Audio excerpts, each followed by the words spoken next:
Schuster. And I'm Robert Meadows. So you're always going to bring up the Metropolis Cincinnati since I commented on that one time, aren't you? Yes, absolutely every time. I mean, I like it.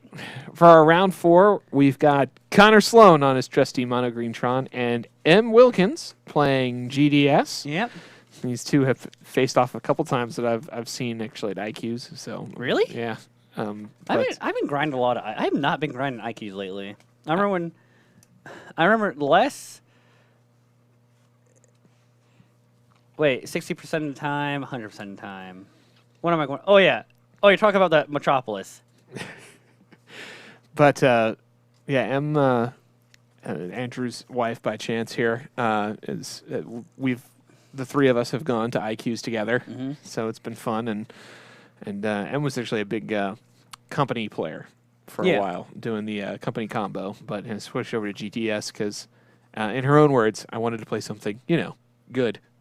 So she has tuned this list quite a bit, but man, is Tron a tough matchup no matter what. It can, from my experience, it can be.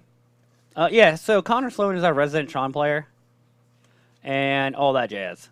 Yeah, it's Connor. I mean, is I would probably call him a master Tron player at this point. Like he definitely knows like the lines for what kind of hand he keeps, what kind of consistency he needs. Yeah, I do think he gets closed-minded about some of his opinions about Tron, but I do generally trust his opinions about Tron. Does that make sense? Yes. I feel like if I say anything from perspective of me as a player about Tron, he kind of is like, eh. You know what I mean? Like, and nothing against him, and I don't blame him for doing it, because, like, what do I know about Tron? Right. But just opinions. You know what I mean? It's weird.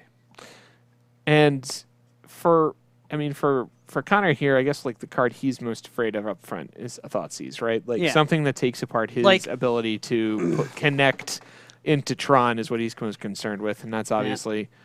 You'd expect M to have kept a hand that she can do something with that's going to disrupt it. So we'll see what happens here. Yeah. Another important thing in this matchup is how early of a Death Shadow or threat M can land and be backed up by the card called Stubborn Denial. Oh, yeah. So here is an Inquisition. So we get Sylvan Scrying, I'm pretty sure. No doubter. No doubter. That's absolutely what you take here. Or, I mean, there's an argument we could take Chromatic Spear. No, Sylvan's Scrying is a guaranteed land. So is this a power plant and a mine or double power plant? That's 2 power plants. All right. So yeah, you take the Sylvan Scrying because right now Connor is choked on one particular Tron land. Ooh, okay, so... I'll take him off green so he can't cast Sylvan Scrying. Yeah. I mean, he knew the map was there. But then that actually puts Connor in a position where he just needs a green and he's got Tron, which is why I would have taken the Sylvan Scrying. Yeah, I can see that now. And no second play. Oh, second map, though. Yeah, I think we're might flash in Snapcaster Mage, though. Or we can use Snapcaster Mage to snap Inquisition. It was like, oh, maybe that was M's plan. Yeah, that could be. That easily could have been.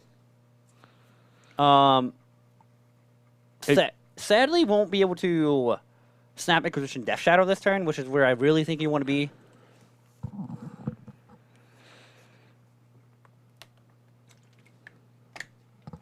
But I think since M knows that the Sylvan Scrying is in Connor's hand, she's going to snap Inquisition. Just so, like... She has to keep him off Tron. He knows that he can get there from Inquisition, from the map that's currently there, which he's, of course, going to find out is he's got a second map. Ooh. Thought Scour. Oh. Yikes. Yeah, that wasn't good. Yeah.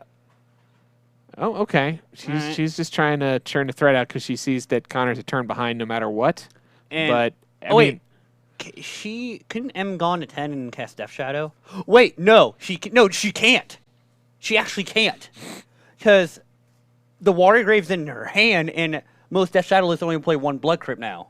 Oh, she can't actually get to the shock fetch that would get her to relevant life total. Yeah, that's what I think at least. I could be wrong here. So I get what M did because M knows that she's got a Sylvan Scrying that Connor presently can't cast, does not know that there's a second map behind that's going to obviously fix Connor's wagon here. So that's probably why that line didn't get taken. Yeah. Because he's like, well, I don't have anything to worry about here because, unless I see a green source, he can't even cast that. Yeah, I agree. So I'm going to get a threat out and I'm going to start putting pressure on and have that as a secondary option. Yeah, I agree, Harrison. If there was a Steam event, she could have fetched Salt Scour, but I don't think she expected to draw on the second Water Grave. Yeah, I don't know if she's presently got a Steam Vents in there. I assume most lists have Steam Vents. Okay. Like the mana base of most Grixis Death Shadow lists, from what I know, is 2 Water Graves, 1 Blood Crypt, 1 Steam Vents, Swamp Island. Although she does have Stubborn Denial now in her hand, doesn't? Yeah, she does. Effectively, yeah, because she can snap cast. Yep. Oh no, she ate it on the Gourmet Angler, didn't she? Yeah, so but if he doesn't have a threat, but if Connor doesn't draw a threat here, yeah, he's only got a Lomog at the moment, so actually being on Tron isn't helping too much. Yeah, and so Connor's at 15. We need top deck an Ugin right here. Agent Stern is uncastable. So, Connor's hand is uncastable right now, and I love it. Meanwhile, here comes Thought Scour. Teamer Battle Rage is not a bad draw here. Yeah, Snapcaster, Teamer Battle So we Rage. go to 8. So we can go to 8, make Death Shadow a 5/5? We have lethal. Yeah, it's lethal. This is it. This is going to be lethal here, so... Because she's going to be able to snap Teamer Battle Rage either threat. Oh, she had a second Blood Crypt. Oh, she's just been 3D chessing us the whole time, getting ready What? for this play. Whatever. It's like long way around the farm, but she's there. Oh, that wait, no. Snapcaster's going to be lethal. No, I think I know why she didn't do it now. Okay. She was Harrison got it right in the book. She was like holding stub. Okay. But since Tana was technically a turn behind the entire time, I don't think you needed to. That's true. But I could be wrong. Yeah. Regardless, though, I think this is it. I mean... Snap. Battle Rage. Kill you. All right, there it is. Yeah. Hey, it's clean. It's little things like that. So game 1 goes to M. Wilkens. Yeah. Nothing quite like Gourmet Angler 5U, 5U, 10U, got you. 5. 5U, 15. It was like literally 5, then 15. So you know what card we have not talked about in Modern Horizons that I have 4 copies of in my hand right now? What card is that? Fact or Fiction? Yeah, they're putting fact or fiction into Modern. What is a scary thought? Yeah, here are all of your original Onslaught facts. Or it's Invasion. Invasion fact or fictions. Yeah, you know that. Yeah, boom. They're heavily played, just like, just the way you like them. I mean, they're going to be heavily played by the time I get done with them. I'm talking about a card for a teamer pile, but cards on. I mean, this is probably one of the most iconic cards to grace Magic. This used to be. It's one of the most skill intensive cards ever printed. Yeah, it's also, I think, the sole exception to don't give your opponent a choice. Because a lot of cards get degraded in value because that give your opponent a choice. Like Gifts Ungiven tends to just be kind of pigeonholed into one deck where you have a lot of utility in what you pick. Yeah, I mean the mid-range value. So mid-range value Gifts Ungiven, whereas you get Path, Fatal Push, Snapcaster Mage is not typically played because it's just not good. Right. It's asking a lot of resources on your part to get that level of card Also, advantage. Harrison is right. So Fact or Fiction can go in control decks. It can go into one of my favorite archetypes, Blue Scape Shift. Sure can. Yeah. You just go end step fact. Either you get, dude, agent. You're right, dude. I love Nibble Mongoose. I like how Luke Thies and Connor Sloan are matching shirts. Yeah, we're repping the brand. Top Deck Productions. I gotta clean my Top Deck shirt. And you know what we do at Top Deck Productions? What? We do giveaways. Oh, we do. You do. And this week's giveaway is a Phyrexian Metamorph. We'll be giving it away as soon as we're done here with round 4. You can hit ! Giveaways for information, ! Points to see how many points that you have, because it's 25 points per ticket. No cap on tickets per person. All you have to do is hit ! Enter. You got a ticket. If you got enough points for multiple, you put exclamation point enter and then a number. Say 3, say 4, whatever you want to do. Say 20. Say 20. Because if you have subscribed to us here at Top Deck Productions, that is 500 points right there. That's a boatload Harrison, of tickets. you can only enter 4 times. 50 points for following, 1 point for every 1 bit cheered, 5 points for every 10 minutes watched, or 10 if subscribed. So if you've been sticking around tonight and you're a subscriber, that's so many tickets, and you can get your hands on this tasty Phyrexian Metamorph. And we'll give it away as soon as this round is over. Yeah, so, yeah, Tron can be a tough matchup for Shado. Well, hey, when you can Thoughtseize some early mana fixing / card draw, get an early threat out, and your opponent has only Ulamog, it works out. So this is, I think, it's double Thragtusk? Double Thragtusk. But he doesn't have any ramp. So I don't see any other Tron lands in his Justin hand. might own Bob's, Harrison. So double Cycle Street Relay from M, which is kind of where she wants to be. So is this okay? So slight thing about this Street Wraith cycling right there. You typically want to cycle sorcery speed. Why is that? Because when you draw the card, you get the most known information about what you're cycling. Like, it's very minute. It's just like you want to. Why do something with? Because you're going to draw the tau card no matter what. Okay.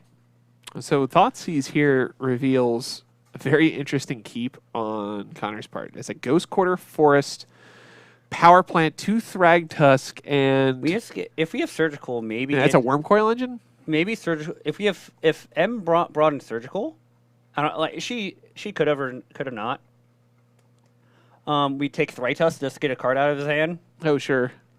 It seems like Connor mulligan to 6 also because on this count total cards. Yeah, that's a rough keep. I mean, that is a rough keep. That is all an entirely uncastable hand and no ramp into further Urza lands. Like that's. I mean, I can see not wanting to go to 5, but I'm not sure I would have been so bold. So M gets all kinds of card draw and taxing her life total the way I imagine she would like to at the moment. And we got to draw, I think, of a chromatic. Oh, no, it was a expedition map. So we got an Ancient Stirrings, which obviously helped. Got to a map, so Connor will get to a second Tron land for sure. So we got Bauble from M, Baubles herself, so she can potentially poor man's Opt here. Yeah. So she actually has a cool choice of seeing if she likes her card. She has basic island or land. I mean, she can just not fetch, and she likes the card. She can just like, cool, I like it, keep it, then fetch. She doesn't have to fetch immediately, which is a powerful effect of Bauble in Death Shadow. Which is exactly what she did. She played the fetch land, drew the card that she actually wanted to keep. And meanwhile, Connor has hit basically money shots on 2 Ancient Stirrings in a row. And secured Tron for himself. He's still off. Like he's off by a turn getting it out, which is helpful for him. But I mean he went from garbage hand to amazing hand in the matter of 2 Ancient Stirrings. That's pretty slick. Yeah, that'll do it, Chad.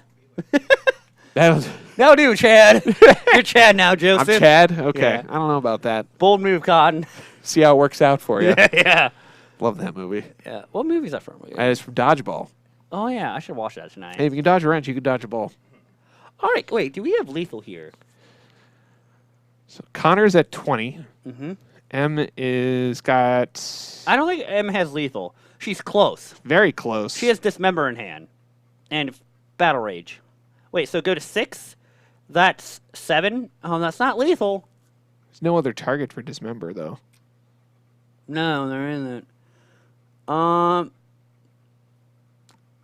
Wait, I think she has the game in bag if Connor goes, no matter what he does.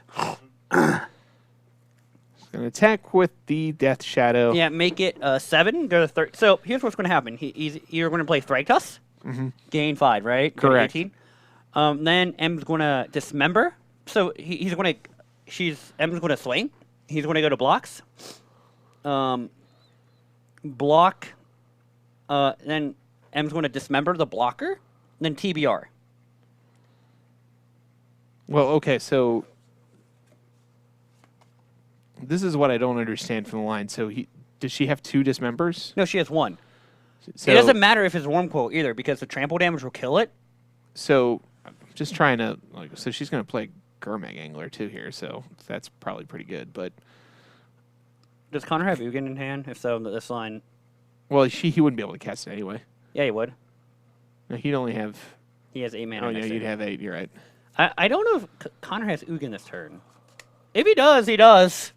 I didn't see Ugin in his hand. I'm going based on known information, Paul. Yeah, it could always top deck Ugin. I mean, then there you have it. But No, his opener was Worm Coil, Thragtusk, Thragtusk. Ghost Quarter, Tron, Land Forest.